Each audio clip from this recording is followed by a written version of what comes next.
ನಮಸ್ಕಾರ, ವಿಕೆ ಡಿಜಿಟಲ್ ನ್ಯೂಸ್ಗೆ ಸ್ವಾಗತ. ಈ ಕ್ಷಣದ ಪ್ರಮುಖ ಸುದ್ದಿಗಳು. ಮೈಸೂರು ಚಾಮುಂಡಿ ಬೆಟ್ಟದ ಆಷಾಢ ಮಾಸದ ಪೂಜೆ, 2,000 ರೂಪಾಯಿ ಟಿಕೆಟ್ ನೇರ ದರ್ಶನ. ಸಾರಿಗೆ ನೌಕರರ ಅಕೌಂಟ್ಗೆ ಈ ತಿಂಗಳಿನಿಂದಲೇ ಪರಿಷ್ಕೃತ ವೇತನ ಜಮೆ. ಹಾಸನ ತುಮಕೂರಿನಲ್ಲಿ ಅಕ್ರಮ ಬೀಜ ದಾಸ್ತಾನು ಜಪ್ತಿ. ಎಲ್ಲ ವೀಕ್ಷಕರಿಗೆ ನಮಸ್ಕಾರ, ವಿಕೆ ಡಿಜಿಟಲ್ ನ್ಯೂಸ್ಗೆ ಸ್ವಾಗತ. ನಾನು ಸಂಧ್ಯಾ. ಮೈಸೂರು ಚಾಮುಂಡಿ ಬೆಟ್ಟದ ಆಷಾಢ ಮಾಸದ ಪೂಜೆ, 2,000 ರೂಪಾಯಿ ಟಿಕೆಟ್ ನೇರ ದರ್ಶನ.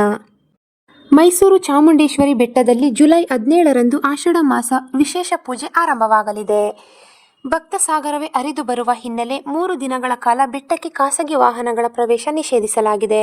ಭಕ್ತರಿಗೆ ವಿಶೇಷ ವಾಹನ ಸೌಲಭ್ಯ ಕಲ್ಪಿಸಿದ್ದು, ವಿಶೇಷ ದರ್ಶನಕ್ಕೆ ಬರೋಬ್ಬರಿ 2,000 ರೂಪಾಯಿ ಟಿಕೆಟ್ ದರ ನಿಗದಿ ಮಾಡಲಾಗಿದೆ ಎಂದು ಸಚಿವರಾದ ಯತೀಂದ್ರ ಸಿದ್ದರಾಮಯ್ಯ ಅವರು ತಿಳಿಸಿದ್ದಾರೆ. ಈಗಾಗಲೇ ಆಷಾಢ ಸಂಬಂಧ ಸಾರ್ವಜನಿಕರು ಹೆಚ್ಚಿಗೆ ಭೇಟಿ ನೀಡುವ ಸಂದರ್ಭಗಳು ಹೆಚ್ಚಾಗಿ ಇರುವುದರಿಂದ ಬೆಟ್ಟದಲ್ಲಿ ಆಷಾಢ ಸಂಭ್ರಮಕ್ಕೆ ಸಿದ್ಧತಾ ಕಾರ್ಯ ಪರಿಶೀಲಿಸಿದ ಸಚಿವ ಯತೀಂದ್ರ ಸಿದ್ದರಾಮಯ್ಯ ಅವರು ಬಳಿಕ ಮಾಧ್ಯಮಗಳಿಗೆ ವಿವರಣೆ ನೀಡಿದರು.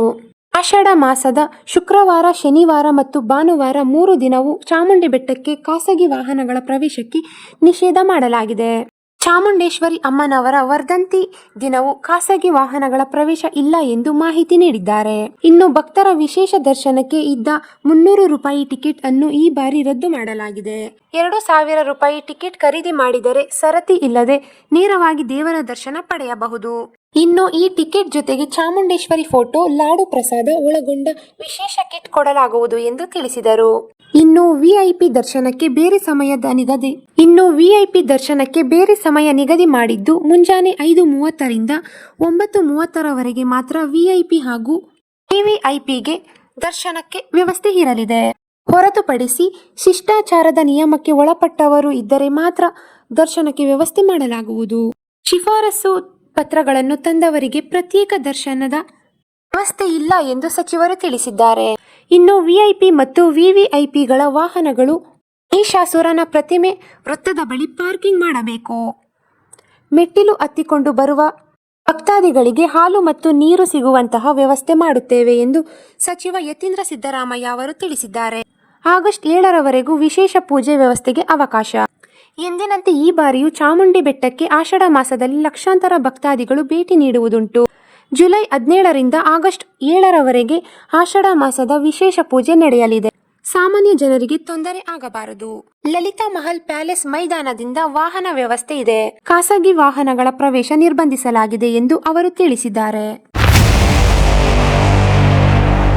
ಹಾಸನ ತುಮಕೂರಿನಲ್ಲಿ ಅಕ್ರಮ ಬೀಜ ದಾಸ್ತಾನು ಜಪ್ತಿ.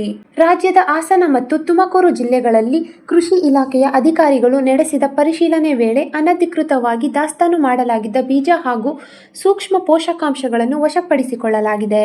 ಹಾಸನ ಜಿಲ್ಲೆಯ ಸಾಲಗಾಮೆ ಹೋಬಳಿಯ ಕೊಂಡಜ್ಜಿ ಕೊಪ್ಪಲುವಿನ ಕಾರ್ತಿಕ್ ಟ್ರೇಡರ್ಸ್ನಲ್ಲಿ ಬೀಜ ಕಾಯ್ದೆ 1966 ಉಲ್ಲಂಘಿಸಿ ಯಾವುದೇ ಅನುಮತಿ ಇಲ್ಲದೆ ದಾಸ್ತಾನು ಮಾಡಲಾಗಿದ್ದ ಸುಮಾರು 85,000 ರೂಪಾಯಿ ಮೌಲ್ಯದ 180 ಕೆಜಿ ಹೈಬ್ರಿಡ್ ಮೆಕ್ಕೆಜೋಳ ಬೀಜಗಳನ್ನು ಅಧಿಕಾರಿಗಳು ಜಪ್ತಿ ಮಾಡಿ ವಶಪಡಿಸಿಕೊಂಡಿರುವರು.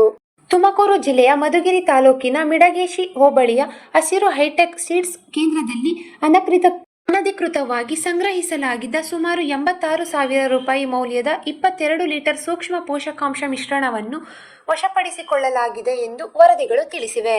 ಬೀಜ ಹಾಗೂ ರಸಗೊಬ್ಬರ ಮಾರಾಟಗಾರರು ನಿಯಮ ಬಾಹಿರವಾಗಿ ನಡೆಸಿದ್ದು ಕಂಡುಬಂದಲ್ಲಿ ಸೂಕ್ತ ಕ್ರಮ ಕೈಗೊಳ್ಳಲಾಗುವುದು ಹಾಗೂ ಅಕ್ರಮ ಚಟುವಟಿಕೆ ನಡೆಸುತ್ತಿರುವುದು ಕಂಡುಬಂದರೆ ಅವರ ವಿರುದ್ಧ ನಿರ್ದಾಕ್ಷಿಣ್ಯವಾಗಿ ಕಾನೂನು ಕ್ರಮ ಕೈಗೊಳ್ಳುವುದು ಎಂದು ಕೃಷಿ ಇಲಾಖೆ ಪ್ರಕಟಣೆಯಲ್ಲಿ ಎಚ್ಚರಿಕೆ ನೀಡಿದೆ. ಸಾರಿಗೆ ನೌಕರರ ಅಕೌಂಟ್ಗೆ ಈ ತಿಂಗಳಿನಿಂದಲೇ ಪರಿಷ್ಕೃತ ವೇತನ ಜಮೆ. ರಾಜ್ಯ ಸರ್ಕಾರ ಸಾರಿಗೆ ನೌಕರರಿಗೆ ಸಿಹಿ ಸುದ್ದಿ ನೀಡಿದ್ದು, ಕೊನೆಗೂ ವೇತನ ಹೆಚ್ಚಳ ಮಾಡಿ ಆದೇಶ ಹೊರಡಿಸಿದೆ. ಈ ತಿಂಗಳಿನಿಂದಲೇ ಸಾರಿಗೆ ನೌಕರರಿಗೆ ಮೂಲ ವೇತನ ಹೆಚ್ಚಳವಾಗಲಿದೆ. ಸರ್ಕಾರವು 4 ಸಾರಿಗೆ ನಿಗಮಗಳಾದ ಕೆಎಸ್ಆರ್ಟಿಸಿ, ಬಿಎಂಟಿಸಿ, NWKSRTC ಮತ್ತು KKRTC ನೌಕರರ ಮೂಲ ವೇತನವನ್ನು 12.5% ಹೆಚ್ಚಿಸಿದೆ. ಜುಲೈ ತಿಂಗಳ ವೇತನದಲ್ಲಿ ಪರಿಷ್ಕೃತ ವೇತನ ಜಾರಿಗೆ ಬರುವಂತೆ ಪಾವತಿಸಲು ಸರ್ಕಾರ ಆದೇಶ ಹೊರಡಿಸಿದ್ದು, ಹೊಸ ವೇತನ ಪರಿಷ್ಕರಣೆಯು 2025ರ ಏಪ್ರಿಲ್ 1ರಿಂದಲೇ ಪೂರ್ವಾನ್ವಯವಾಗುವಂತೆ ಜಾರಿಗೆ ಬಂದಿದೆ. ಈಗಾಗಲೇ ನೌಕರರಿಗೆ ಪಾವತಿಸಬೇಕಿದ್ದ ಹಳೆಯ ವೇತನ ಹಿಂಬಾಕಿಯ ಮೊದಲ ಕಂತಿನ ಹಣವನ್ನು ಸರ್ಕಾರ ಬಿಡುಗಡೆ ಮಾಡಿದೆ. ಈ ಹೆಚ್ಚಳದಿಂದಾಗಿ ರಾಜ್ಯದ ಸುಮಾರು 1.5 ಲಕ್ಷ ಸಾರಿಗೆ ನೌಕರರಿಗೆ ಅನುಕೂಲವಾಗಲಿದೆ. ಇದರಿಂದ ಸರ್ಕಾರಕ್ಕೆ ತಿಂಗಳಿಗೆ ಹೆಚ್ಚುವರಿಯಾಗಿ 72.80 ಕೋಟಿ ರೂಪಾಯಿ ವೆಚ್ಚವಾಗಲಿದೆ. ರಾಮಲಿಂಗಾರೆಡ್ಡಿ ಸಾರಿಗೆ ಸಚಿವರಾಗಿದ್ದಾಗ ಸಾರಿಗೆ ನೌಕರರ ವೇತನ ಹೆಚ್ಚಳಕ್ಕೆ ಆದೇಶಿಸಿದ್ರು. ಈ ತಿಂಗಳಿನಿಂದ ಸಾರಿಗೆ ನೌಕರರ ಅಕೌಂಟ್ಗೆ ಪರಿಷ್ಕೃತ ವೇತನ ಜಮೆಯಾಗಲಿದೆ. ಇದು ಈವರೆಗಿನ ಸುದ್ದಿಗಳು. ಮತ್ತಷ್ಟು ಸುದ್ದಿಗಳಿಗಾಗಿ ನೋಡ್ತಾ ಇರಿ ವಿಕೆ ಡಿಜಿಟಲ್ ನ್ಯೂಸ್. ವೀಕ್ಷಕರೇ, ವಿಕೆ ಡಿಜಿಟಲ್ ನ್ಯೂಸ್ ಯೂಟ್ಯೂಬ್ ಚಾನಲ್ ಅನ್ನು ಲೈಕ್ ಮಾಡಿ, ಸಬ್ಸ್ಕ್ರೈಬ್ ಮಾಡಿ ಮತ್ತು ಹೆಚ್ಚಿನ ಜನರಿಗೆ ಶೇರ್ ಮಾಡಿ.